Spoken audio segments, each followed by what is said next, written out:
What's up, everybody? Aaron the Dog here with MMA Stooges, and as always, I am joined by Brandon of MMA Wagers, and we are here on this Wednesday to break down a Bellator 258, Archuleta versus Pettis.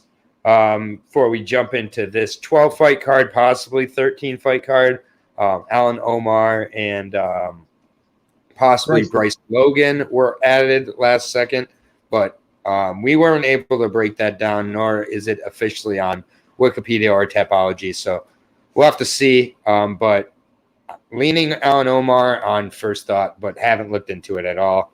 I know that Bryce Logan's obviously been fighting MMA a lot more regularly than Alan Omar, who I think was over in BKFC for a while. So, but yeah, how you doing, man? Good, Aaron. Just a jam-packed MMA week like usual. We got the PFL weigh-ins will probably start once we're finished this podcast up. And then we got Bellator weigh-ins tomorrow plus PFL. And then we got UFC weigh-ins Friday plus Bellator. And then we got UFC Saturday. So it's just a loaded MMA week, and I'm ready to go. I kind of felt dumb asking you how you're doing since we're talking so much and on screen so much together. It's like kind of a disingenuous how you doing there. So maybe tomorrow I won't even ask you, just since we'll be back tomorrow at 3:30 Eastern time. Just want to mention that off the start. Anytime there's a PFL on Thursday, we're going to go at 3:30 to be done by the time the PFL starts. So just a little note there. But yeah, we are on to the Bellator 258 breakdown. Screen share is back. Do you believe in love after love? That's a Cher song, so that was just a joke. This is taking place in Connecticut, like the home away from home for Bellator. I don't know why they love Connecticut so much, but they really go there more than any organization I can ever remember. We've had a few fights fall out, but all together, I'm definitely looking forward to this card. I think top to bottom, Bellator is doing a great job of actually, stacking their events now.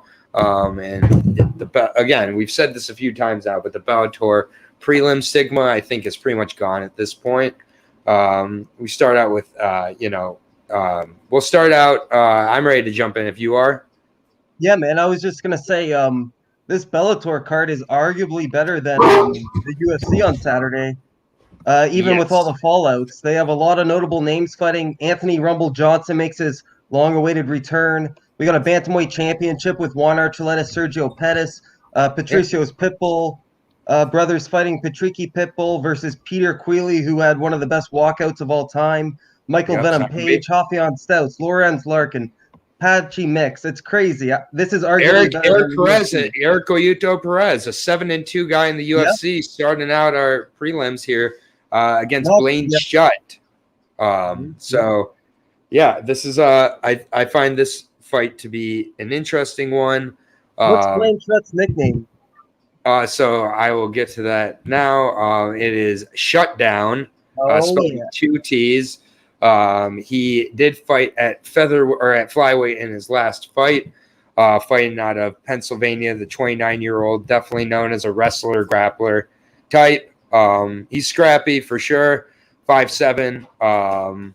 He's definitely wrestling first, but he hasn't fought anybody on Erik Perez's level, first and foremost. He did have a win in his last fight over Johnny Lopez, who is 12-4. It was a split in CES. Before that, he was over in CFFC, where he had a decision loss to a 22-7 guy. So he has been fighting guys with good experience lately. Lost to Greg Fisher, who went on to face Jimmy the Brick Flick in LFA for the flyweight title, but that was over in Shogun fights. Got a key lock finish over a 6-7 guy to win a title. Most of his wins not over guys of too much of note. if I'm being honest.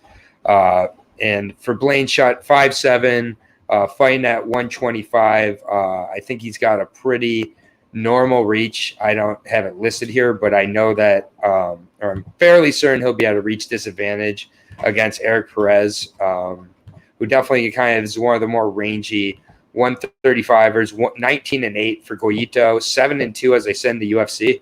5'8", 68-inch reach. I would venture to say he has a 4 to 5 inch reach advantage if I had to guess. 31 years old, so still in that prime. Has lost his last 2 in Bellator, so already has as many losses in Bellator as he did his entire UFC run. So that's kind of interesting. But Toby Mish has been much improved lately. The 10-7 record I don't think is that indicative of how good he really is. And then Josh Hill is one of the best guys at 135, in my opinion. I think one of the best Canadian MMA fighters currently, especially in the lower weight classes. And that was a good decision loss. So definitely he had some good wins. Taylor Laplease, Francisco Rivera are 2 of his better wins, particularly. I like Erik Perez in this fight. He's just the better, well-rounded guy. For Blaine, he really has to get to the ground and stay on top, and I'm just not quite confident based on the guys he's faced and the guys he's beaten. So I got to go with Erik Perez here. I think that there's a possibility at a finish, but I think Blaine's scrappy enough to take this to a decision, so I like the decision for Erik Perez here.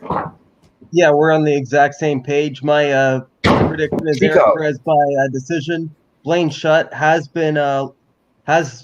lost by 3 decisions in his career, all by unanimous. Erik Perez, UFC staple, 7-2 in the UFC. It was really good, man. Like, that's a good record. And I don't know if he just decided to part ways on his own or his contract just ran up. But I don't know. I'm gonna switch off this quick. Sorry, the quick concrete ad is coming up, so I'm just gonna switch it. Oh yeah, heard of that. They're not paying us shit, so yeah. If Quick Concrete wants to sponsor us, go ahead. So he had a rough start in Bellator, 0-2. Toby did miss weight in that fight. It was in Hawaii as well, so Toby had a huge fan. A lot of fans there to support him, a lot of support. And Josh Hill, like you said, a very underrated Canadian fighter.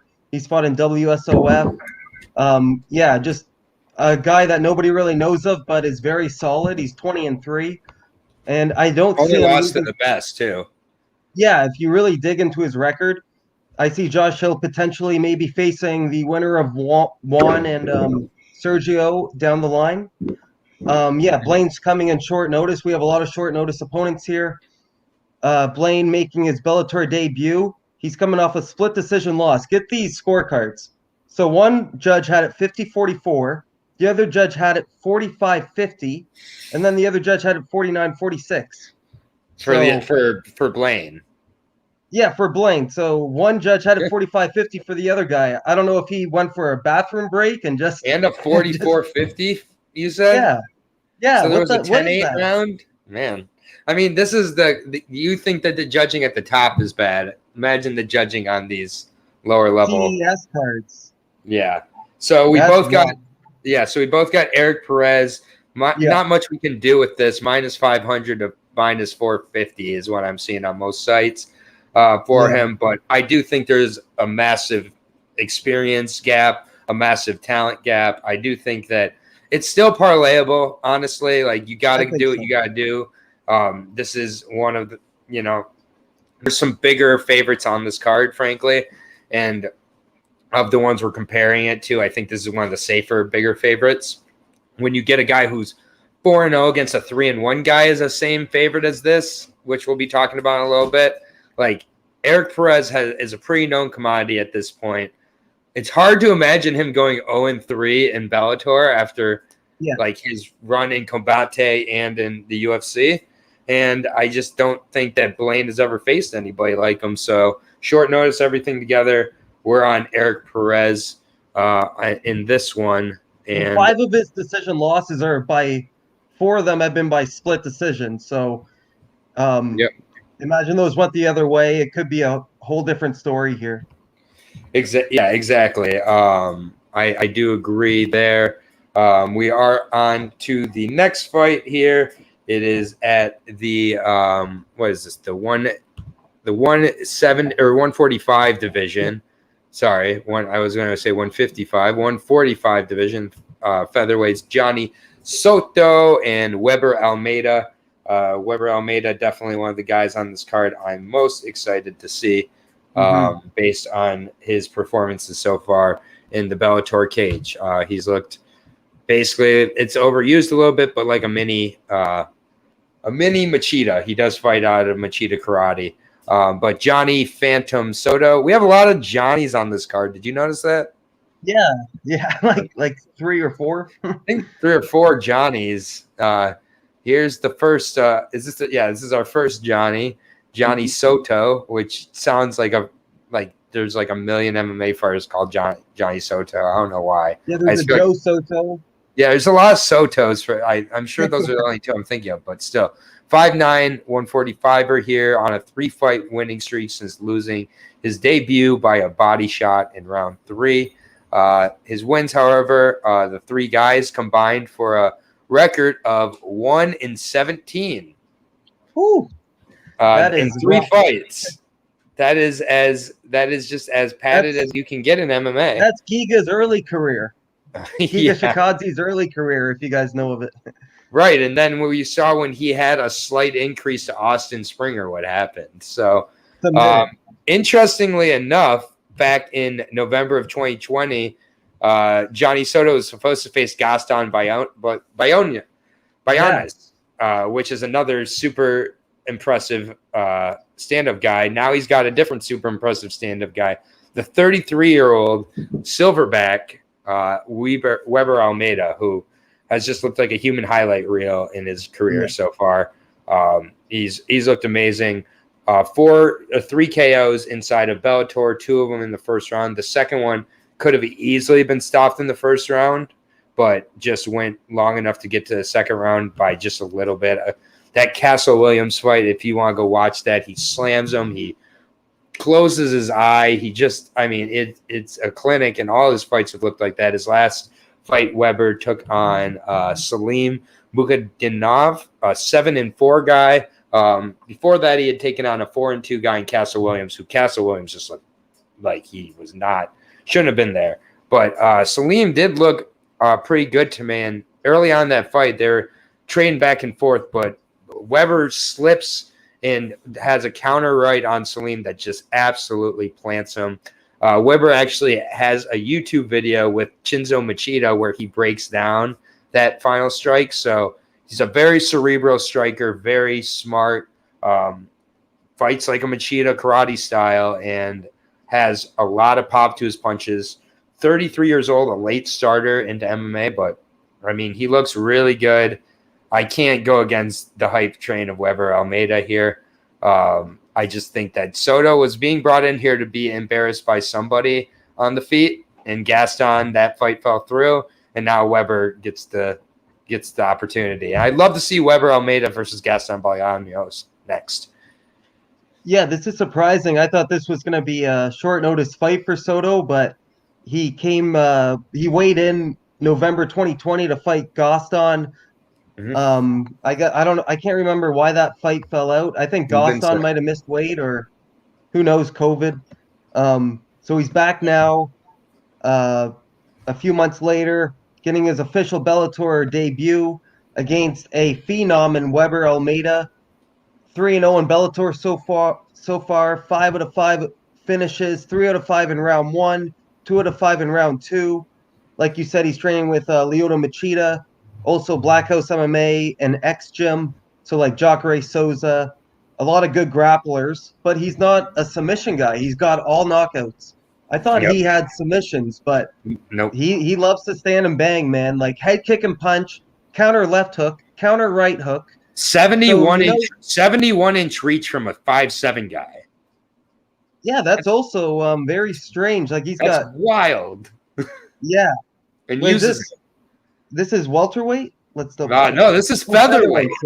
That's what I'm saying. When you watch Weber Almeida, he looks like a welterweight. Yeah, that's insane, man. Yeah, You see he somebody is. 1 inch reach, I instantly think lightweight, welterweight. But Yeah, no, so and I he think looks. Johnny has been knocked out. It was a body punch, but Third round. Johnny, his opponents, like you said, 1 out of 17.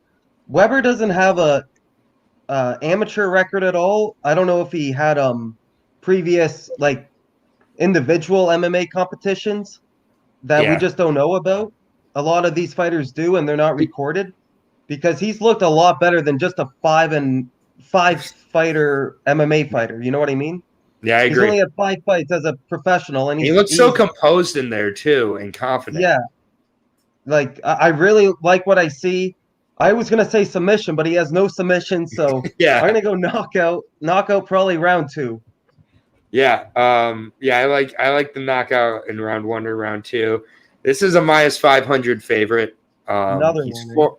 He's 4-0. I do think that he's levels above his opponent. However, I was able to see a few of the opponents Johnny Soto has faced, and they looked less than ready to go.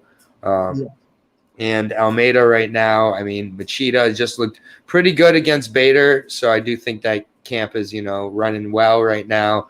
And yeah, I just think Almeida showcase fight for Mr. Almeida, in my opinion. Yeah, stays undefeated in Bellator 4-0, and he should get a rise in competition here with a W. Yep, I agree. And so with that, we both have Almeida. We're moving on to the next one here. We are back in the bantamweight division. Henry Corrales is fighting third from the bottom on a Bellator prelim. Crazy. That shows you how good this Bellator is. Yeah, crazy to me. But yeah, Henry Corrales taking on Mr. John, our second Johnny of the night, Johnny There we Campbell. It's not going to be a good night for the Johnnies, in my opinion, because I think that this is another fight where there's a little bit of a mismatch going on here. Johnny Short notice Cupcakes, again. Short notice Johnny opponent. Cupcakes Campbell is 34 years old. Fights out of South Shore Sport Fighting, UFC Boston as well. He is he fights at bantamweight usually. So this is his natural weight class, 20-13, 5'6", 68-inch reach. Coming off a loss by a doctor's stoppage in 25 seconds against a guy, Ari Farias. I don't know who that is. I was able to watch this fight with Jeff Perez. This was a fight where Johnny Campbell lost the first 2 rounds to Jeff Perez. He was getting absolutely handled on with the wrestling here. And he was able to catch him in the 3rd round and put him away. It was an early stoppage, but it is what it is. I mean, Johnny is a finisher. He's on of his 5 wins before his loss by doctor stoppage. They were all finishes, 2 by submission, a Kimura and an Americana, and 3 KOs. Definitely carries it throughout. Has a loss to a Johnny Lopez. I just haven't heard of a lot of guys he's faced, frankly. He beat White Dan Cormier. That's a guy who I've seen a lot of guys have wins over, 5-7, Dan Cormier. Has a loss to a 6-15 guy. Don't like to see that ever. Yeah, there's just I think that Johnny Campbell took this on short notice. Props to him. Very, very brave. But Henry Corrales is definitely a legit guy. Okay is his nickname, of course. 18-5, definitely known for knocking out Aaron Pico. That was at featherweight. And since then, he did move down to bantamweight after a loss to Darren Caldwell and to Juan Archuleta. And then a split against Gertz. He's decided to move down to bantamweight for the first time in his career. So that's the real hold up here. I don't think there's any rush since the odds are going to be juiced for Henry. I want to see what he looks like at the weigh-ins and what he looks like fighting at this weight before I put any money on him. I'm going to assume that he's unbettable. Henry Corrales has fought at bantamweight before. Yeah, but it's been a while. So yeah, he was the King of the Cage bantamweight champion. Yep. one successful title defense, but yeah, 2014, 7 years ago. Yeah, He's 7 years ago. Exactly. 34 at this point. So yeah, that weight, all that lack of water and stuff might play a factor, but I don't think Henry's ever been knocked out. He's lost by 2 submissions, 2 guillotines, and 3 decisions, 2 unanimous, 1 split. So he's never been knocked out in his career. So that's a very good sign. Yeah, like you said, Johnny Campbell coming in short notice. Bellator debut. Who was Henry supposed to fight? Let's double check here. Henry Corrales was Keith Lee, Kevin Lee's brother. Yeah. Would have been a lot more fun. I would have still taken Henry Corrales in that fight. Me too. So I'm definitely going Henry Corrales. Johnny Campbell is 20 wins, 13 losses, a very experienced fighter, 34 professional fights in total. If you watch Cage Titans, you're very familiar with him because he's 16-6 in that organization. So they just keep bringing him back. He has lost by 3 knockouts, but 2 of them have been doctor stoppages. So it's not like he's been completely out cold. One of them was like something happened to his ear, and the other one was it didn't clarify what it was.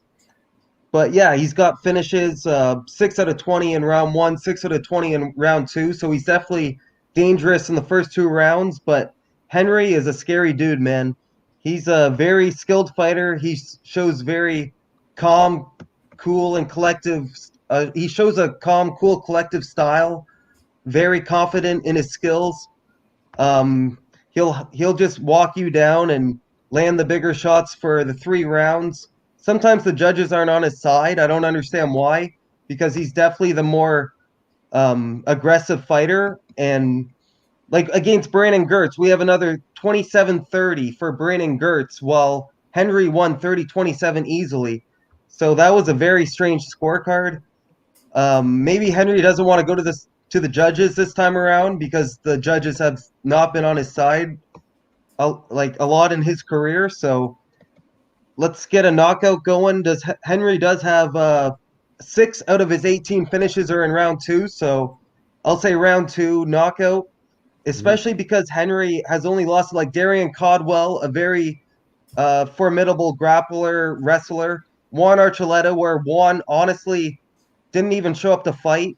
Henry was landing the better shots, and at the end of the fight, you could tell Henry won because Juan's face was more beat up than Henry's. But again, the judges don't like him. And yeah, Patricio Pitbull, Emmanuel Sanchez, split decision, Daniel Strauss. None of these guys are Johnny Campbell. This might be one of my most confident picks so far. Yeah, it's just it's a rough price. It's 750 to minus 850. I'm seeing. The biggest favorite so far. Yeah, the biggest so far. Yes. Yeah. There is one bigger favorite on this card. But yeah, it's if you can get it under 700, maybe you parlay it, but otherwise I might just leave it alone. Even the fight doesn't go the distance I'm not comfortable with because Johnny's a tough dude. He's only lost by 2 doctor stoppages. Like, honestly, it might just be like a stay away, enjoy Henry putting a beating on this guy. Yeah, no, I think that we're on the same page here. I definitely knockout or decision or no official prediction. I'll say a knockout for Henry. I just think that especially if you want to get a rematch with Juan, like you want to get these finishes and highlight real knockouts. Exactly. Next fight here is at 185 between another Johnny Eblen. Johnny Eblen. Luckily, Johnny Eblen maybe is the hope for the Johnnies here. Taking on Daniel Madrid. Demigod is Daniel's nickname. 37 years old now, 6'2", 76-inch reach for the middleweight out of Arizona. Daniel Madrid is currently on a 5-fight winning streak. All of those coming by finish, except for his last performance in the Bellator cage, a very close fight against Patchy, 6-2. It ended up being a split decision back in September.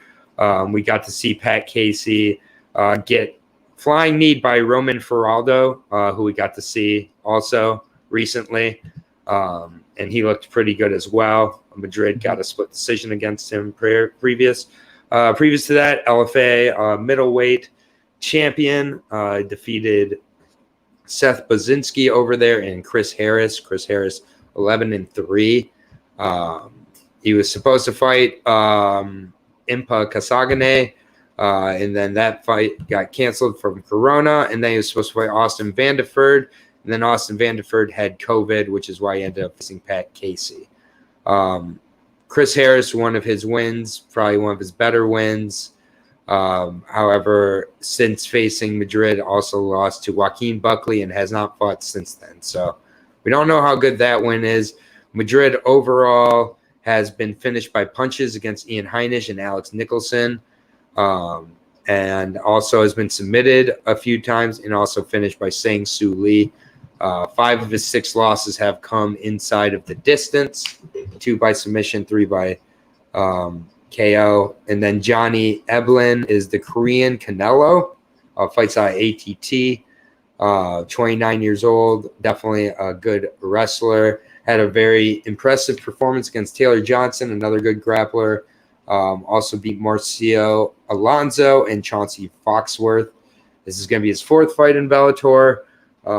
Definitely seems like a legit guy, has good hands, but I do think his wrestling is strong enough to be used in this fight against Daniel Madrid, who kind of struggles a little bit off of his back, even if he has some submission wins. I just think this is Johnny Eblen's fight to lose. He's the better performer, 29 versus 37. I think that he can get him out of there with possible strikes. Madrid's been put away 3 times by TKO. I could see Eblen doing the same here as well. So I'll take Eblen by TKO. Yeah, I'm on the same page again. Like, I like Johnny Eblen probably by decision though, maybe not by a knockout. Johnny Eblen is a very decorated wrestler, training out of American Top Team. We have a lot of American Top Team fighters on this Bellator card. He's in good hands over there. He's 3-0 in Bellator now, going for his 4th victory. Daniel Madrid did get that 1 victory in Bellator over Pat Casey. Could have went either way. I watched that fight, and this is a rightfully so split decision, unlike the other ones we've been talking about. That honestly could have went either way. Johnny Eblen is a big step up in competition, though. I think he's going to be the bigger athlete, the bigger fighter. He's got the age it's an 8-year age difference. We got the young. Madrid will be slimmer, but he'll be longer. Yeah, and Johnny should be thicker and stronger, in my opinion. Yeah, exactly. So I think he's going to ground out a decision win here. He's got 4 to 7 finishes. 4 out of his 7 finishes are in round 1. So if he can't finish Madrid in round 1, it's probably just going to be rinse and repeat. Maybe pick up a 29-28 or 30-27 decision. He has looked really dominant in his decision wins. 30-26 against Mauricio Alonso, we were talking about. Yep. 30-27 against Taylor Johnson. Chauncey Foxworth, another 30-27. So he's scoring shutouts on these opponents. And I just don't think Daniel Madrid, he's an experienced guy. I just the wins he has, I can't really brag about. Seth Baczynski, who's 22-16 at this point, is probably he was a favorite against Seth Baczynski. He was a favorite against Seth Baczynski at that point too. Yeah, because Seth Baczynski is just totally off the rails now. He used to. I think he's also reaching the 40 mark. Yeah, he's 39. So, that was another guy at his age range. So, and Pat Casey, wasn't he a little older too? I'm 30. Not sure. No, not as old, but honestly, Johnny Eblen is better than Pat Casey. I got Eblen securing a unanimous decision, or like you said, possibly a knockout. because Alex Nicholson, Ian Heinisch both knocked him out. Yeah, he's been submitted finished too. in 5 of his 6 losses. Yeah. This is one of my most confident picks on the card. To be honest with you, I just think there's a big jump from Pat Casey to this, and he eked out that Pat Casey win. So Eblen, I'm loving this price, minus 385, very parlayable. My favorite parlay piece so far on the card. Undefeated prospect, you can't hate it. Yeah, and he's 29 versus 37. But we shall see. And he's looked dominant, man. Dominant. There's no hole. I haven't seen any holes in his game yet. So right. But we shall see. Moving on to the next fight. Knock on wood. Yeah, this one I don't think will be too in-depth of a breakdown. Logan Storley, the wrestling standout out of Arizona State, taking and fighting out of Stanford MMA now, taking on Team Alpha Male product, Omar Hussein, 25 years old, 6'1" versus 5'9". So we got a long, lengthy striker versus the wrestler in Storley, Omar Hussein, 8-2. As I said, 6'1", fighting on Team Alpha Male, beat Yasin Najid, 8-2 guy by split decision in a few weeks ago, March 19th. Taking this fight against Logan Storley on short notice, has a loss by guillotine choke to Solio Tahari. It was a 3-2-1 guy, and then also lost in the first round to Max Roshkov in his second fight ever. A lot of guys lost in first round to Max Roshkov. Besides that, has a few wins by punches, has a triangle choke.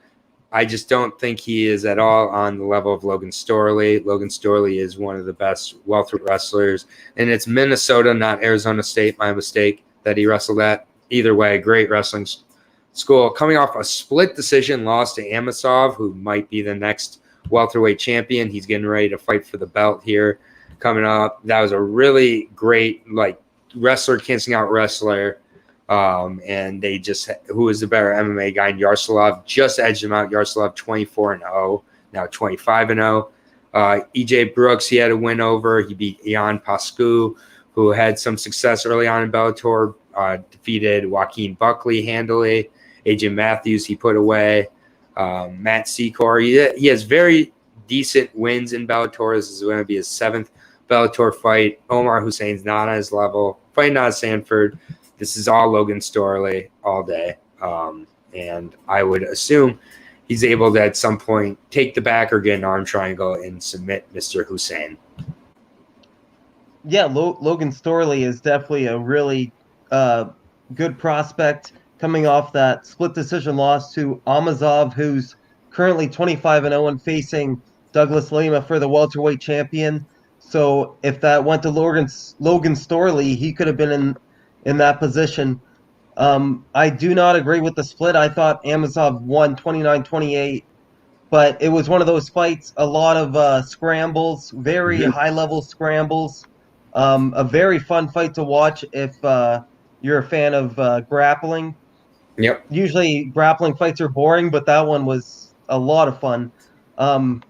So that shows you Logan Storley can hang with the best in the world, because Amazov could potentially be the next Bellator welterweight champion.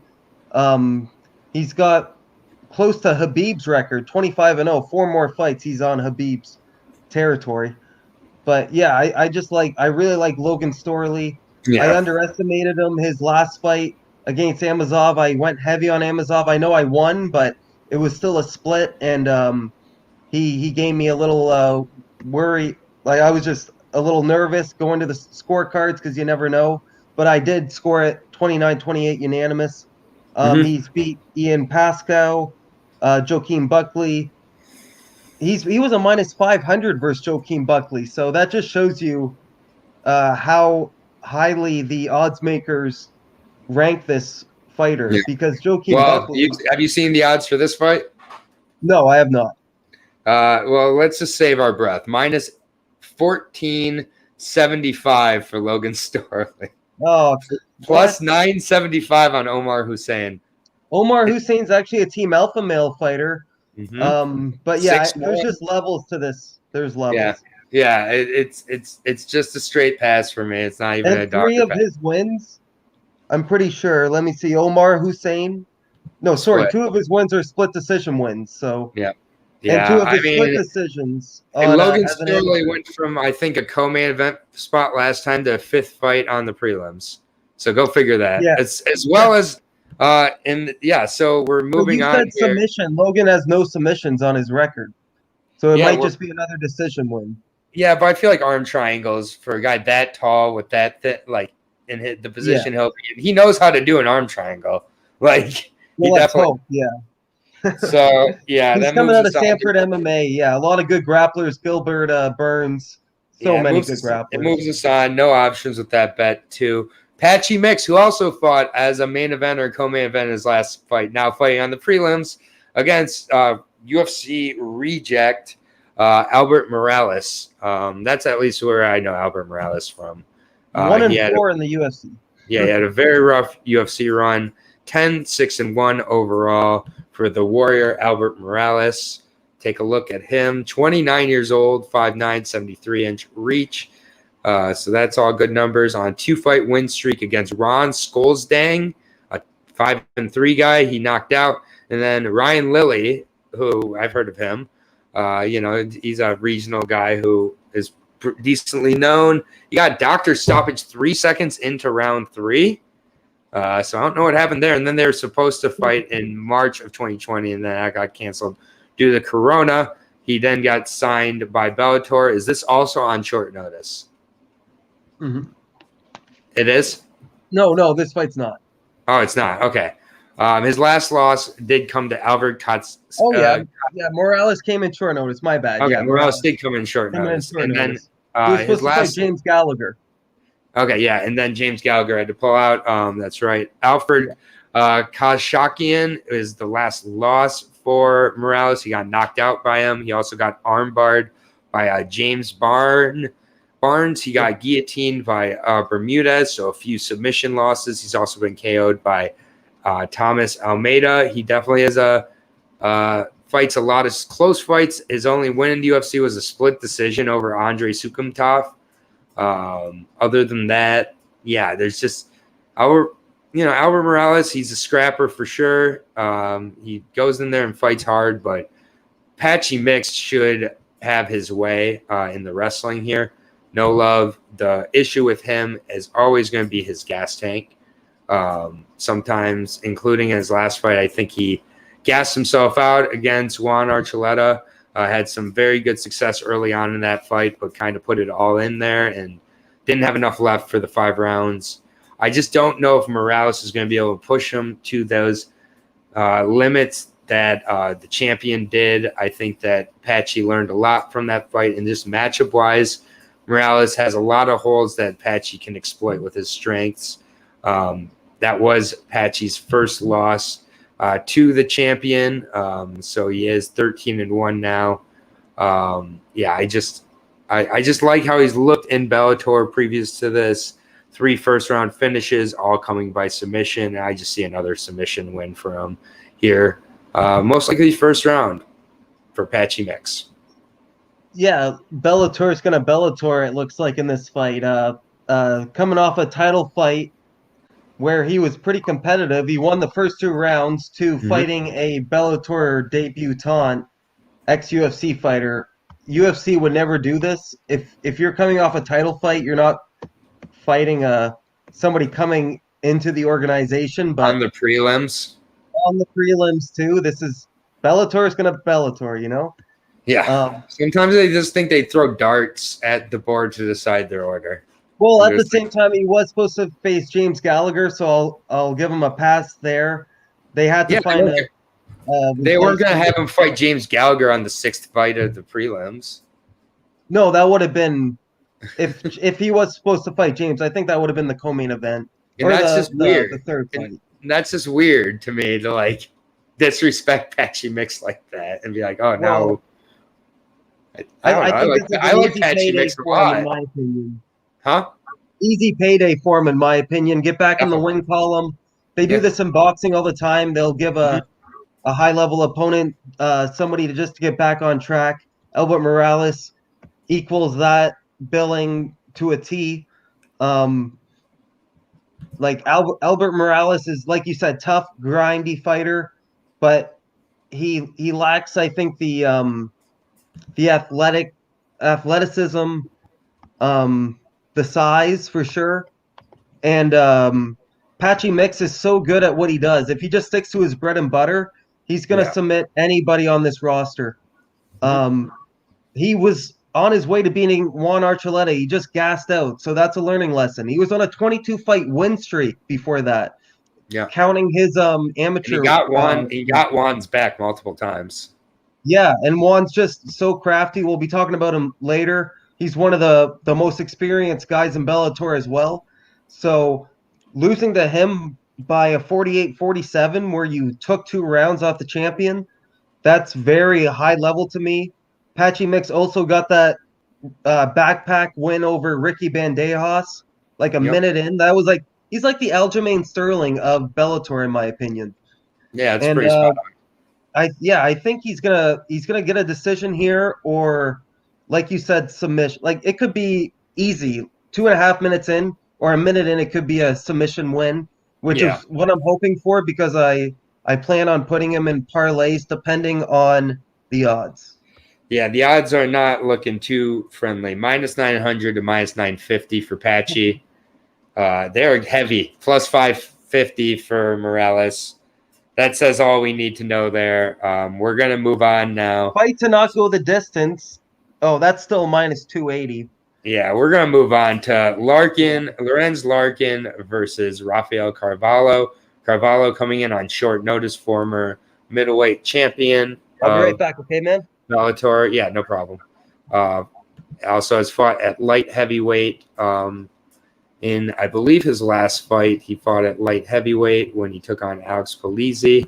Alex Polizzi was able to kind of wrestle him down and control him. So after the Vadim Nemkov loss as well, I think that, Rafael decided to go back to middleweight where he had most of his success. He was a champion there.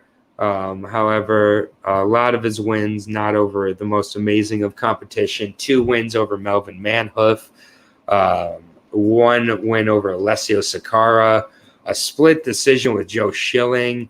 Brandon Halsey took his O. That was impressive. Brian Rogers, not really too impressed with him. So his Bellator record kind of mixed with some so-so wins. When he stepped up in competition, he's lost each time. Lorenz Larkin, now 22-7 to Monsoon. Former UFC standout, used to fight at welterweight. In his last fight, he fought Keita Nakamura in Bellator at welterweight. He's now moving up to middleweight. So we have a guy moving down from light heavyweight and a guy moving up from welterweight. Lorenz Larkin has always looked plenty big enough to go to middleweight. He's always fought at welterweight, however. So far in Bellator, he's 4-2. All decisions that he's won, and he also got knocked out by Paul Daly. Carvalho definitely could catch him, I think. But I think overall that Carvalho's shown the level of competition that he does well against, and I think Larkin is in that realm of competition that beats Carvalho. I want to see the weigh-ins for sure to see how Carvalho looks coming back down to 185 on short notice at that. I do like Larkin still here. I think that he is going to look pretty good at 185, 34 years old. I think that the weight cuts were probably getting too tough for him. And Carvalho coming back from 205 back down to 185. He's also 34 years old. So, I think this is an interesting fight. I think it potentially could be very close, but I'm going to go Larkin by decision.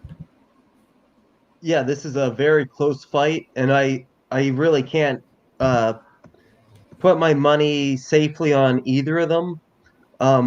Carvalho is coming in short notice, but he had an LFA fight lined up next week. Actually, we would have been breaking that down, but was that at 185 or light heavyweight? Pardon? Was that 185 or light heavyweight?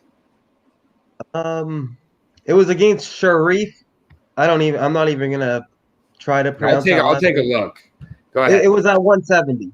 Or sorry, Yes. his opponent was 170, so it was probably a 185 fight. I'm guessing it was a middleweight. So either way, Carvalho was making his way back down. Yeah, he's getting one more chance in Bellator here. He was on his way to LFA, but short notice replacement coming back here. He was a very good fighter in Bellator, like 3 successful title defenses as a middleweight. Look at who he beat. I don't understand what happened. Look at who he beat. Look at the level of competition. Melvin Manhoff. Twice, and Alessio Sakara. Brandon Halsey, Joe Schilling, where it was actually a split decision. I mean, these wins have some serious warts on them when you look at them. When you really it's one of the softest championship runs you'll ever see. But at the same time, he's lost to the very best too. Vadim Nemkov, who's the champion right now, reigning defending champion. Gegard Mousasi, Lyoto Machida, where one of the judges had him winning. Alex Polizzi, that was a big shock. Polizzi really just out-wrestled him. I think that was a 30-26. Yep. He does not belong in light heavyweight. He should have been in light heavyweight. He's coming back down. Lorenz is going up. Lorenz missed weight his last fight versus Keita Nakamura.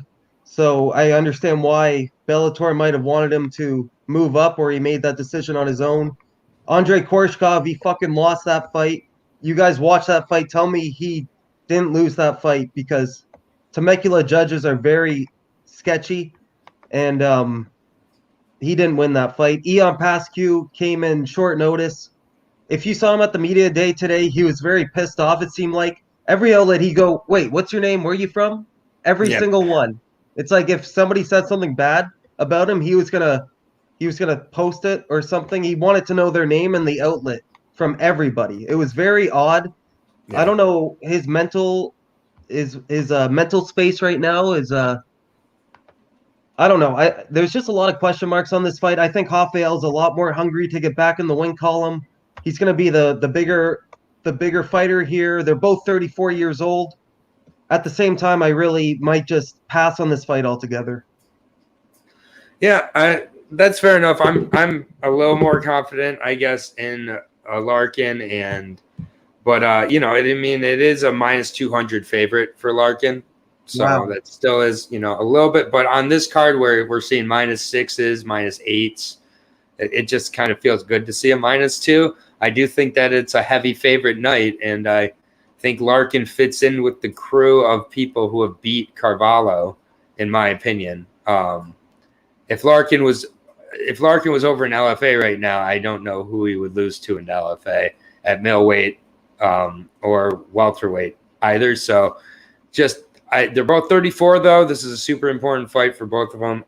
It very well could be very close. But I'm on Larkin. What, plus 180? We have Carvalho is a plus 165. Okay. So not bad. I mean, like you said, the weigh-ins will be interesting. Rafael Carvalho, his past 2 losses have been in a weight class he shouldn't have been in. I think he went there just to kind of get a refresher of his career, trying to refurbish himself, but it was the wrong journey in my opinion. It's now or never for sure. Move on to the next fight here. Next fight here, one of the best, and it's the prelim feature, and it's at 135 between Raufeon and Stots, who we talked about quite a bit over the last couple of weeks with similar opponents and PFL guys and other guys. I mean, he fought Merab Dvalishvili as well, taking on Josh Hill. We talked about Josh Hill a little while ago. And when I talked about him, I kind of forgot he was on this card, and that is that's how it goes with Josh Hill. Nobody knows about him. Yeah, you forget. 20-3, 34. The gentleman, 34 and a half years old now, 20-3. His losses, real quick, have come to Taylor Lapuli by split decision in TKO. Yep. It was a really close fight. Marlon Moraes, no shame in there, over in WSOF, and Marlon Moraes. So, I mean, and then he has a loss on The Ultimate Fighter to Mike Wooten. which I don't know who that is. But Ultimate Fighter Season 18 also had a win over Mike Wooten. Yeah, also had a win over Patty Houlihan on that season. But yeah, Josh he's beat a lot of good competition. He beat Magomedov by split decision, a really excellent fight. He fights everybody very close, has a ton of split decisions on his record, both wins and losses. Also has a few submission wins. He beat Jesse Arnett, one of the better guys over in Canada, coming off a good dominant decision win of Erik Perez, his second straight decision win that looked really impressive for him. Raufeon Stots, 15-1, another Canadian. So this is about the Canadian prospects. Although Stots has the American flag, I thought he was a Canadian prospect. Maybe I'm wrong. Am I crazy there? Who? Raufeon Stots? No, he's not a Canadian prospect. I don't know why I thought that. But 3-0 in Bellator, regardless, had to win over Chaden Leheola, who we saw how good he looked against Edwin Garcia. Shout out to everybody who had that one. Definitely one of those fights that we got to hear a lot about how wrong we were on, and Chaden looked really good. So that was a good win for sure. Cass Bell ended up getting a finish by Raufeon, and then a really dominant decision win for Raufeon over Keith Lee. His only loss came to Mirab Dibashvili in the 15 seconds by a spinning back fist as a finish of Ryan Lilly. Levi Malls has a win over. Raufeon Stots is a legit bantamweight prospect, and Josh Hill's a legit bantamweight kind of gatekeeper almost. It's 34 versus 32. Both these guys are going to fight very mature and composed. I think they really match up well with each other. This, to me, I think is one of the closest fights on the entire card. Honestly, I feel that the public is going to be going with Stots, but part of me really wants to take Hill. We haven't seen Stots get out IQ'd and out decisioned yet. His only loss again was a 15-second loss. I just think that how Hill looked in his last two fights, he really looks to be hitting a stride in kind of the later part of his career here. So I'm just going to take a shot. I don't have a lot of dogs I'm feeling that crazy about. I'm going to take a shot on the dog Hill. I think this could be a split decision or a 29-28 type of decision. So I'm going to take Hill to just edge this one out just a little bit. I like both guys a lot. I just think Hill's going to be a little sharper.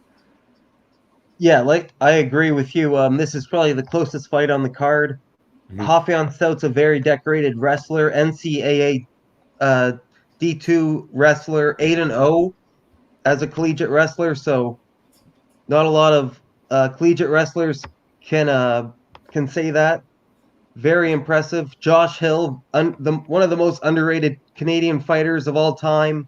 20 wins, 3 losses. Like you said, 2 of them were to Marlon Moraes. And that was when Marlon was starching everybody. A very good opponent. He beat Bekbulat Magomedov, actually, Josh Hill. So that's a very, very good win. A very good fighter. Pardon? Definitely a good one. Yeah, and then like you said, Patty Houlihan on The Ultimate Fighter, top 5 best Irish fighters, in my opinion. Taylor Lapulus could have went either way. I just can't really brag about his winning streak. I know Erik Perez was good. He's the first fighter to actually beat Erik Perez unanimously, so that's a big feat in his career. Jesse Arnett's not a bad fighter. Vinicius Zani is kind of old and washed at this point. Raufeon Stots, it's going to be very tough to beat this guy, in my opinion. Very good athlete. One of the best wrestlers in the Bellator bantamweight division. Somebody's O's got to go in Bellator here. Josh is 2-0. Raufeon Stots is 3-0. Bellator usually doesn't do this. They won't match up 2 up-and-coming title contenders, but we got one here, and it's going to be a very good fight. I think it's going to be competitive all 3 rounds. I think Raufeon Stots has faced the better opposition lately. Levi Moyles is one of the most underrated LFA fighters of all time. I think he should have been in the UFC a long time ago, and I think he still has a chance to get into the UFC one day. So I really like fighters with a W over Levi. Augusto, a very experienced opponent. Shaden, like we talked about, Campbell, Quealley. I just think these opponents are better than what Josh Hill has been facing. Josh Hill is a little older too. This is bantamweight. I think his reflexes are obviously still going to be there, but Rafael Stots is a problem in my opinion. Other than that fluke knockout loss to Marab, he's been flawless. His scorecards have been flawless too. He beat Ralph. There was a 30-26 in there. Shaden 30-27. Campbell, he finished late. Quealley 30-27. He's got 3 out of his 15 wins in round 3, so you know he can fight to that 10 to 15 minute mark and still be dangerous. Josh Hill is not a finisher at all. He's 8 out of 20 of his wins are finishes, so 40% finishing rate. He's going to have to win by a decision, and I just don't see him edging out a decision here, but he's 34. This is now or never. They're both really good fighters. I see it 29-28 Rafael Stots, but not my most confident pick on the card. Yeah, maybe I'm just a little bit dog hungry here, and I just feel that, Josh Hill does not get as many finishes as Stots, and I think that he's the more capable decision fighter possibly. I just see an outpointing here, just slightly. I don't see him. Stots has Sergio Pettis is training with him, with Rufus. So that's definitely big. We get to the odds, minus 250 for Raufeon Stots, plus 175 on Mr. Hill. I'll take it. We'll move on. I'm just going to check the over quick. Or fight to go the distance. It's probably going to be minus 300. Yeah, it's got to be. Fight goes to decision minus 210. So it's not bad. That might be especially if you're on Stots end, and like a little bit worried about. I do think the only way Hill wins is edging out a decision. I don't see a finish happening. Yeah, we'll move on now to the next fight here. This is at 170 between Michael Venom Page on the main card here, opening it up against Derek Anderson. This fight's been made a couple times now, and it's finally going to come through here. Derek Anderson, 31 years old versus the 34-year-old Michael Venom Page. Derek Anderson, a former lightweight, but was huge for the division at lightweight. Fought at welterweight in his last fight against Quealley Mota. Got a nice head kick finish in round 2. He's on a 3-fight winning streak currently. Fought at catchweight in, I believe, 2 of these fights. In one of these fights was a catch fight. The next was at 170 where he got a decision win. I think he's looked much better since moving up to 170. I do think he was a big 155er, but it did slow him down. He has a win over Patricky Pitbull by split. Had a split against Brett Primus back when Brett Primus was much more an issue. Got submitted by Marcin Held. Beat Saeed Awad. He's got some good wins. Finished Brandon Gertz back in the day. Actually, 2 wins over Patricky Pitbull. So you always like to see that for sure. He's a very tough guy, good athlete. I think that this is a good matchup here with Michael Venom Page. Michael Page is currently on a 4-fight winning streak since getting finished by Doug Lima. Those guys, however, are Richard Quealley, Gianni Milito, and Shinzo Anzai, a guy who was brought in to be absolutely sacrificed and was. And then Ross Houston, who I respect from Cage Warriors, but not the most threatening of guys in any particular spot. And Michael Venom Page was able to kind of just play with his food, cruise to a decision here. I think Derek Anderson's going to make this fight tough. I think he is a tough guy to finish for sure. I believe that in Derek's 3 losses, he's been finished. What was it? I believe he's been finished 1 time, and it was by submission. So he's never been knocked out. He was submitted by Marcin Held, who I don't hold anybody losing to Marcin Held. against him. Michael Venom Page, I don't think has been fighting the best of competition these last 4 fights. I do think this is going to be his toughest fight since his title fight. And yeah, I mean, I'm not crazy betting Michael Venom Page. I just don't really know how much I can trust him at this point, or really at any point. 34 years old. I do think he's starting to look a little bit slower. And yeah, I'm not crazy. The way that Michael Venom wins is he gets a knockout for the most part. His decisions I haven't been too impressed by. I do think Derek Anderson's very hard to put away. So this is a dog or pass for me. I'll take Michael Page, but I'm very not confident. I would not bet it. I'll take Michael Page by decision, though. Yeah, Michael Page can still edge out a decision here against Derek Anderson. Yeah. His kickboxing is on another level. He's probably one of my top 5 favorite fighters.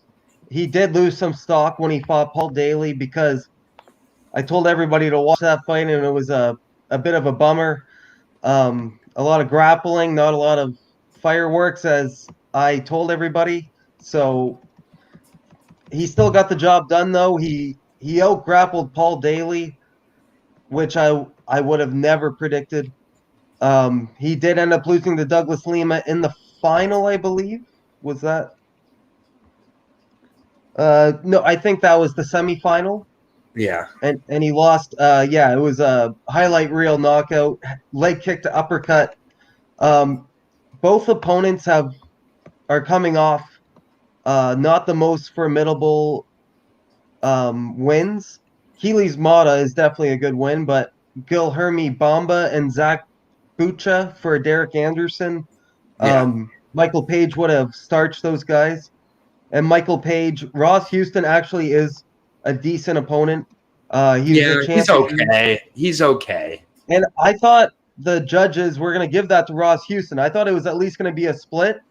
Maybe because I had a lot of money on Michael Venom Page, and I just got worried. I don't know. But I did not see it 30-27. I thought there was a little controversy there. It was a very inactive fight, really. Like, both guys, a lot of inactivity. Derek Anderson's not going to bring in activity. He's what is he? What's his nickname? The Barbarian, I believe. The Barbaric. So it's always a fight of the night potential with him. I think this is great matchmaking. I'm glad they rescheduled this fight. Yeah, I see it going all 3 rounds. And Michael Page is probably going to just outscore Derek Anderson by a decision. But Derek Anderson does have 6 knockouts. He's a very well-rounded fighter. What are the odds? Because I might not be comfortable laying whatever the odds are on Michael Page. I'm seeing -290 to -330 for Mr. Michael Venom Page against a +250, +245 Derek Anderson. That's not too bad. Yeah, it's not too bad, but I just wouldn't like to bet -300 and see a decision for Michael Page. Last time Michael Page was -300 was against it's been a while. I think it was it Paul Daly? Yeah, Paul Daly. Mm-hmm. Yep. So we're going -300, and I think Derek Anderson is lesser of an opponent than Paul Daly, but that's just my opinion. Yeah, it will be interesting. I'm really looking forward to this fight. Yeah, I think it's a good one. I think it's well matched up. We'll move on now to the third from the top. We got Patricky Pitbull, who we were just talking about quite a bit. Lost twice to Derek Anderson. Fighting above Derek Anderson here, taking on Peter Quealley on short notice. Peter Quealley, SBG product, 12-5-1, known mostly for his walkout to Zombie by the Cranberries. Amazing walkout. 5'9", 145 or 74.5-inch reach, 32 years old now. Peter Quealley got that finish of Ryan Scope, 10-2. Ryan Scope back in September of 2019. He's been off since then, had a loss by split decision to Miles Price at Bellator 217. Has a win over David Kacharian who is a 24-3 guy who's also fighting on May 7th, although in a different organization. But that appears to be a very good win. Finish him in the first round. Peter Quealley has never been finished in any of his losses. His last 2 losses are by split and majority. So he definitely likes to fight it close. Has another split loss early in his career as well to a 5-0 guy. He's never been finished. For the most part, goes to decision himself. I think that he's going to look to make this definitely a scrap, use his length against Patricky Pitbull, the worst of the Pitbull brothers. I'll say that right off the bat. The older of the Pitbull brothers, 23-9, 35 years old now, 5'7", is going to have a reach disadvantage as well, which he usually does. Coming off a loss in Ryzen back in December of 2019 by decision to Tofik Musayev, who is 16-3. Before that, had a first-round finish of a 10-1 guy, first-round finish of Kawajiri. Also had a split of Ryan Scope, so they do have the shared opponent. One finished him in the first round. The other had a split decision. He finished Derek Campos back in the day. This is I think this is an interesting fight for sure. I do like Peter Quealley and his ability to just keep it very close with most guys he's fighting with. This is at 155, however, and Peter Quealley's last fight was at 170. I don't know how he's going to look coming into this fight. I'm not sure if he's fought at 170 or 155 prior to this, or if this is Quealley's 155 debut. Well, if that's the case, definitely not crazy about that type of matchup. And him finding out against a guy in Patricky Pitbull who's very experienced and very much a 155er. I think this is going to be close. It's a decision, most likely. Quealley has not been finished yet, so I'll take Patricky by decision on my card. SBG's been struggling a little bit lately. We saw Carvalho not look very sharp recently. I'm not sure how strong of a camp SBG is at this point. Yeah, they actually have a bit of a feud, SBG Ireland and the Pitbull brothers. So we're coming into this fight with a little bit of heat on both ends. Peter Quealley traveling from Europe to get here, first time fighting since the bubble has been implemented. Mm-hmm. But same thing for Patricky Pitbull, but at least Patricky's been there for his brother in his corner. He's experienced the atmosphere without any fans, the quiet atmosphere. Peter Quealley, definitely a good fighter. Underrated for sure. I think he's one of the best Irish fighters in my opinion. Sounds like your dog wants the dog. Yeah, she's like, please, Quealley. It's Quealley all day. Quealley, take the dog. I want to take the dog, but I get it, man. I was tempted, but I just couldn't. I don't have the heart. No, I just there's so many X factors here, and even if Peter does arguably win, Bellator is going to Bellator and just Peter's going to have to really win to win decision. Yeah, that's a great point. And same with Michael Page. You have to really beat him to win a decision because Ross Houston, I really thought arguably beat him, but Bellator is weird. Even with Julia Budd a couple weeks ago. This is in Connecticut where it's like Bellator's home away from home. Yeah, they're going to get away with anything they want. So even if it's a split decision, Patricky Pitbull, I think, is going to pull this off. He's got Jose Augusto fighting on this card too. Yes, he does. Pedro Carvalho. They have a bit of a, like I said, a bit of a war going on between the gyms. So a bit more to lose here and a bit more to win. And Patricky Pitbull has only lost to the best of the best. Derek Anderson split decision loss. He lost to him by unanimous also. Oh, yeah, he did win twice. But he got that one back. He did knock out Derek. Oh, no, that was Derek Campos. Derek Campos. Yeah, Campos he knocked out, not Anderson. No, I can't believe. Yeah, Anderson, good on him. Good on him for doing those. Yeah, and he was probably a huge dog in both those. And, yeah, this is another rescheduled fight. They were supposed to fight just a few months ago in Ireland, but it got canceled, unfortunately. I was looking forward to that. So I'm just going to go Patricky Pitbull by decision, but it's going to be closer than a lot of people think. And Yeah, It's not that's not what I got. terrible odds here for Patchy, minus 275. I like that, frankly. Yeah, You can parlay that for sure with with like the Patchy mix and the a few other, the Henry Corrales, like these bigger odds, and having that minus 275 to help it along is good for sure. Fight Plus, goes the distance is plus 150. yeah, which I like as well, quite a Yeah, bit. Plus, definitely. yeah, plus 235 on Peter Quealley. We will move on now to the co-main event of the evening, and it is not Julius Anglicas fighting. It is Jose Augusto Azevedo, who I actually like quite a bit after doing some tape research on him. I'm pretty impressed by what I've been able to see out of him. Taking on Anthony Rumble Johnson, making his return to MMA after being retired for several years and gaining a lot of weight at times and kind of coming back and then not. But Jose Augusto Azevedo, he's 29 years old, 6'3", 73-inch reach, fighting out of the Pitbull brothers, as you said, had a really impressive Bellator debut where he put away Jonathan Wilson with a slick arm triangle choke, his second submission win of his career. Has really good calm stand-up, had a first-round finish prior to that. Throws good leg kicks, has just good Muay Thai overall. Hasn't faced the craziest level of competition, but Jonathan Wilson's a legit guy. Also, Jose Santos 10-3. I think this is an interesting short notice replacement for sure. I find him quite worthy. Anthony Rumble Johnson, 37 years old now, 6'2", 78-inch reach, so he's got a 5-inch reach advantage. Has had a grappling bout back in December of 2020. He lost in overtime. Got heel hooked by Craig Jones in July of 2019. Then his last MMA fight, April 2017, where he hardly showed up against Daniel Cormier and got choked out pretty quickly.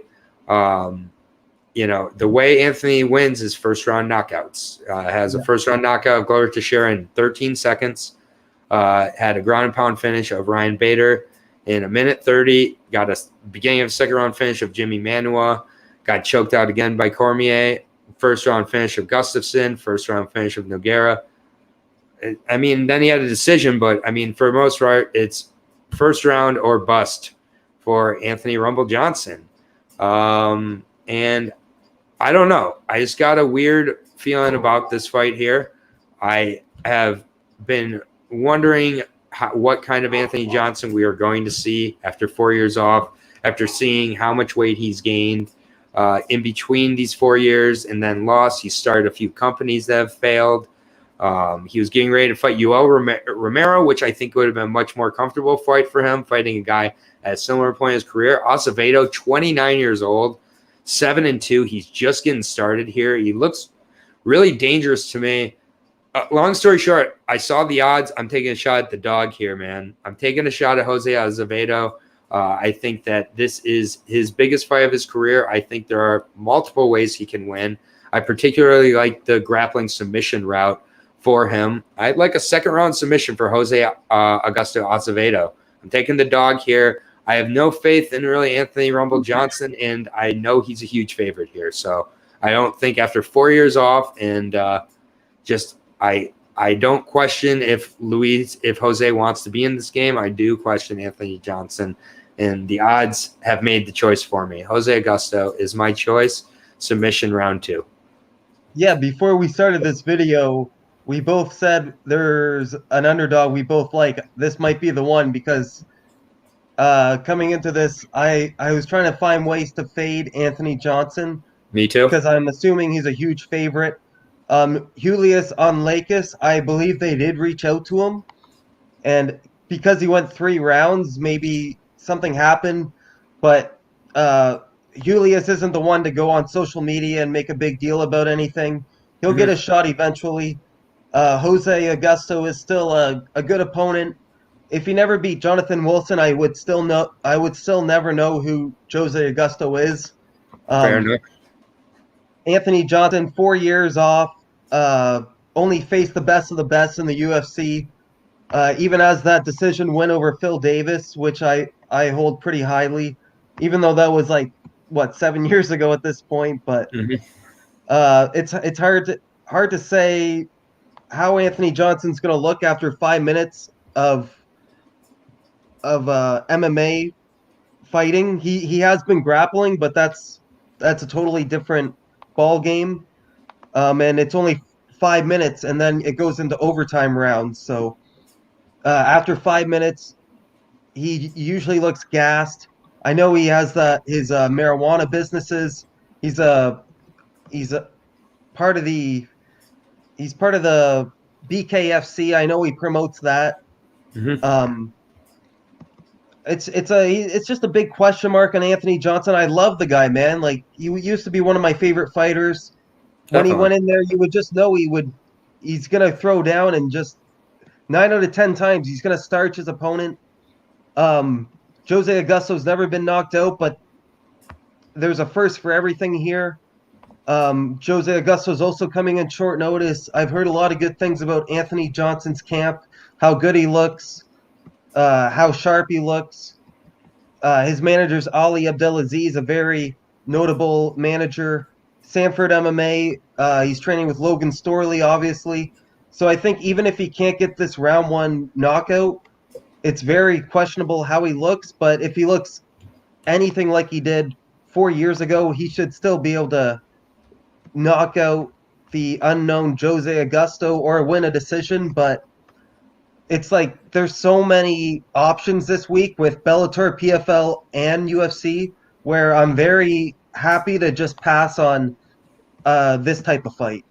Yeah, and I'm the gambler. I'm the one who doesn't have – I'm not selling my picks or anything. I bet with my heart. I'm going for the dog here in Jose Augusto. I might take a flyer. Yeah, I'm going to go for it. I'm not – and I don't have to bet too heavy. Plus 340 for Jose Augusto, minus 465 on Anthony Rumble Johnson, who has not fought in 4 years, who has one route to victory. I just think that this is an interesting one for sure. And it's one of the few dogs on this card I really can get behind fully and believe. I'm not going to be parlaying Anthony Johnson. I'm just saying that. Yeah, so maybe I'm just a little dog thirsty here through. Well, that's just the one I was talking about before we started. This definitely is the one I was talking about. So we're gonna move on now to the main event of the evening, the bantamweight title fight between Juan Archuleta, who won the bantamweight title over a 5-round performance against Patchy Mix, where he came back from being down 2 rounds to none. Again, pretty dominant in the grappling realm. Taking on Sergio the Phenom Pettis. Sergio Pettis. I'm a huge fan of this guy. I have been for a while. I just think the pressure he came in with his career under was unlike many others. Maybe like an Aaron Pico had that level of expectations. But I remember when Sergio Pettis came in, and the expectations that were lofted on him were insane. 20-5 now. A 3-fight win streak. Won his final fight in the UFC against Tyson Nam. Then came in and got a first-round finish of Alfred Kasakian by guillotine, and then had a very impressive win over Ricky Bandejas. Losses for Sergio coming by decision to Henry Cejudo, Jussier Formiga, Rob Font. He got knocked out by Ryan Benoit and got submitted by Alex Caceres. Yeah. So that's interesting. Those were both about 6 or 7 years ago, however. Has a win over Brandon Moreno, has a win over John Moraga. I really like John Moraga. Chris Carriasso, Joseph Benavidez has a split win over. He's fought the who's who. And Juan Archuleta also has a pretty impressive record and resume, 25-2 now. Had that impressive win over Patchy Mix, defeated Henry Corrales at 145, lost to Patricio Pitbull, but was not finished in that fight. It was a really tough fight. Has a win over Eduardo Dantas, got a finish in that one. Defeated Ricky Bandejas, Jeremy Spoon, Robbie Peralta. Really impressive resume here for Juan Archuleta. Never has been finished in his 2 losses. In one loss. His other loss was back in 2015 to a 0-0 guy, and he got triangled. I don't see Sergio. I don't see Sergio pulling that off. And just overall, I think this is a very, very difficult matchup for Sergio Pettis. This just is the type of guy who beats a Pettis brother. Heavy pressure wrestler with solid striking, good strength. I just think the control of Juan Archuleta is going to be too much. The gas tank, the 5-round experience, the size. Sergio Pettis is like a 130 guy, I swear. He's not quite a 125er, not a 135er, and there is no 130 division. And Juan Archuleta coming down from 145 looks very strong. His gas tank looks strong. I just think he has a champion-level performance here and takes a 5-round decision. Juan Archuleta, I think, just matches up very well with Sergio Pettis, and I have a trouble seeing the route to victory, unfortunately, for Sergio Pettis, a guy I'm a huge, huge fan of. Really glad he's over in Bellator. I just, based on a win over Ricky Bandejas and Alfred Kasakian, I'm just not sure if he's justified this title shot yet, or if he's answered the questions of the type of guy who beats him, which Juan Archuleta kind of fits in with the 3 decision losses that Pettis has on his record. So I like Juan Archuleta to use the wrestling, cage control, and get a decision. Yeah, I'm going to agree with you here. Juan Archuleta, bantamweight champion currently. Sergio Pettis, the challenger. 3-0, I believe, in Bellator. Yep. Sorry, 2-0. 2-0. Yeah, 2-0. With that guillotine finish, I'm like, wow, this is a different Sergio Pettis because he didn't get one finish in the UFC. No, Alfred Kazakian, though, is just – he's the guy who got embarrassed by Sean O'Malley on the Contender Series. Oh, that's right. And Albert Morales lost to him.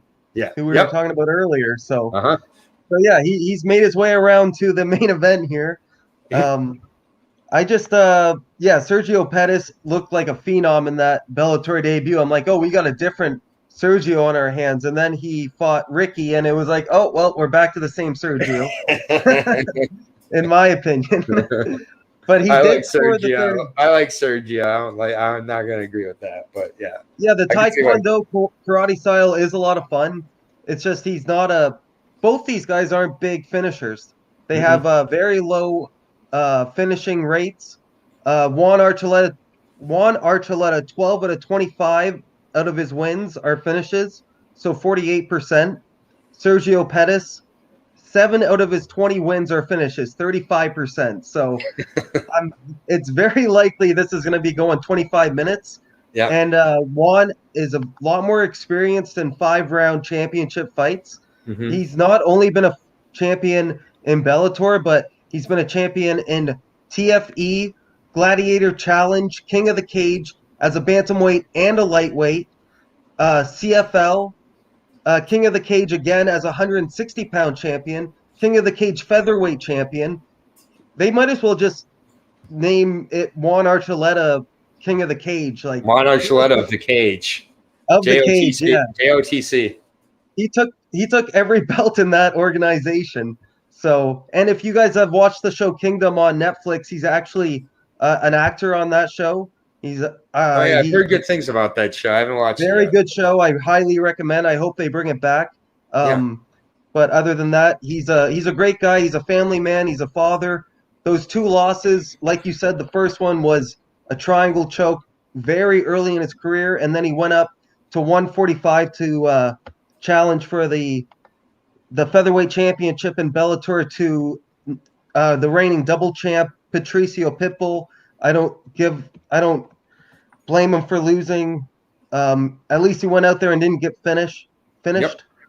Henry Corrales did blame Juan for not fighting, but I think it was just a style matchup, and Henry's just a little salty on the decision there. Yep. I do hope they run it back one day because I don't think neither guy won that fight that night. It really should have been a draw. But Sergio is he used to be a flyweight. He's definitely grown into a bantamweight frame. I just think when it comes to championship rounds, Juan's going to be the fresher athlete. We saw against Patchy Mix, he's got a gas tank that can go all 25 minutes. He's more well-rounded in my opinion. But Sergio Pettis is great at making rounds look a lot closer than they are. And I really can't be surprised if Sergio pulls off a split. But at the end of the day, I'm picking the reigning champion, Juan Archuleta, by a 48-47 decision. I like it, and yeah, the dogs obviously agree. Dogs taking Juan.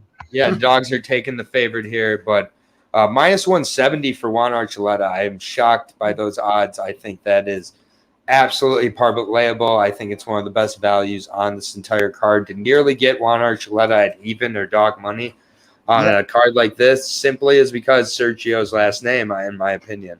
Because I think the way these guys match up, the guys who Sergio's lost to fit the mold of Juan Archuleta. The guys Juan Archuleta has beat fit the mold of Sergio. It's not going to be exciting, quote unquote, but it's going to be, I think, thorough. Technical. I think like a 49-46 type of decision for Juan. Yeah. Minus 170, parlay that with two of your favorites on the card, and you've got even money. Even mix it up with some PFL picks. Check out our video we did yesterday. Aaron got the timestamps on there, so very easy to navigate to the fights.